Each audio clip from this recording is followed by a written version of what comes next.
All right, let's dive into a world that's, well, it's broken. A story that's not really looking for heroes, more like its monsters. This is Curseborne, and we're going to talk about your place right in the middle of its cursed heart. So you look around, and the world of Curseborne, it looks just like ours, right? Same streets, same buildings, but something's off. You can't quite put your finger on it, but everything's just a little bit weirder, a little more threatening. There's this sickness, just under the skin of reality, and you can feel it. And here's the kicker. This isn't one of those stories where you hunt monsters. Nope. In Curseborne, you are the monster. You're the thing people are scared of in the dark. So to really get what's going on, you've got to understand the one thing that makes this world tick. And that one thing is curses. The game has this amazing way of describing them. Don't think of curses as like a wizard zapping someone with a spell. It's more subtle. It's like a giant invisible spider's web draped over everything. It's why bad things happen to good people. It's that stubbed toe, that missed bus. It's the universe's default setting for when things just go wrong. Now, most folks, they're just living on the edges of this web. They get a little tangled now and then, call it bad luck, and shake themselves free. But not you. Oh no, you're different. You're drawn right to the messy, sticky, tangled center of it all, like a moth to a flame you just can't stay away. And this is how regular people deal with it, without even knowing what they're dealing with. In all those weird little superstitions, don't step on a crack, knock on wood. In this world, they're not just superstitions. They're tiny, unconscious rituals, little acts of rebellion to help navigate that cursed web. Okay, so what about you? Well, you're not just stuck in the web. You're woven from the damn thing. This is what you are, one of the accursed. Your family tree isn't just full of names, it's full of pacts, crimes, deals made with things that shouldn't exist. And it gives you incredible, terrifying power. But it also gives you monstrous urges, a darkness that makes you fundamentally different from everyone else. And that's the core struggle, isn't it? You have all this power, you can literally bend reality, but it's like holding a tiger by the tail. It's wild. It always wants something in return. And the fight to keep it and yourself in check, it never, ever stops. But here's the thing, and this is so important. This isn't a game about becoming a monster. It's a genre they call hope punk.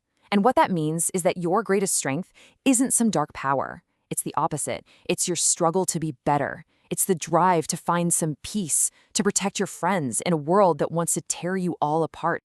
Yeah, and rebellion here doesn't have to mean toppling some evil empire. Sometimes rebellion is just sharing a pizza with your friends, having a laugh so hard you can't breathe. It's about finding those little moments of light and jamming them right into the darkness, just to prove it can be done. And that brings us to the most powerful weapon in your entire arsenal. It's not a magical curse or a sharp claw. It's the people standing next to you.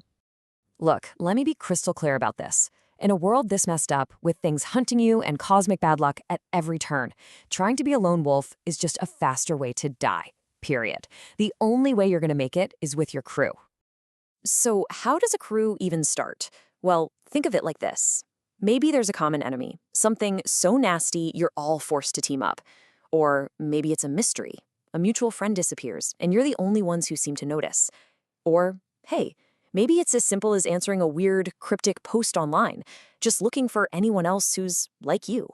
Now, in this particular story we're setting up, you're not just meeting up in some dingy basement. No, you've all been drawn to a special place, a place protected by a very, very old power.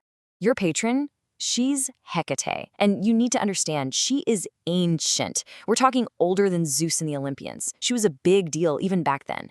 She's the goddess of crossroads, of magic, of those weird spaces in between. And for centuries, she's been a protector for people who are lost. And her titles? They tell you everything you need to know. The key holder? She opens doors no one else can. The torchbearer? She lights the way when it's pitch black. The savior? The guide? This is what she does, and this is the power that's brought you all here. And what she offers is a home, the Sanctuary. But this isn't just a house. It's alive. It's a refuge that will keep the worst of the world out. But there's a catch. It's also a gateway to that world. It'll keep you safe, sure, but it expects you to earn your keep. It's going to send you on mission. So, this is it. This is the starting line. Right here in this strange, living house with an ancient goddess watching over you. So the big question is, what kind of crew are you going to be? Are you a social crew? Basically, a found family. You stick together because you care about each other, and you're just trying to survive and maybe even have a good time. Or are you a tasked crew?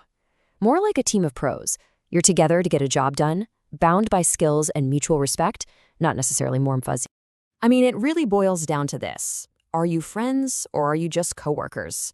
When the mission's over, do you grab a beer or do you all just go your separate ways? Do you trust them because it's your job or because they're family? And what's your crew's purpose? Are you rebels, fighting the good fight, trying to make the world a slightly less awful place? Or are you more like scholars, obsessed with figuring out what these curses are, diving headfirst into all the weirdness, no matter how dangerous it gets? So you're standing at a crossroads, very fitting considering your patron. One way leads down into the darkness, into becoming the monster you're afraid you are. The other, that's the path to hope, to each other, to actually building something that lasts. So when it all goes sideways, and trust me, it will, when the lights go out and your own inner monster is clawing to get out, who's going to be there? Who's got your back? That's the question. And finding the answer, well, that's the game.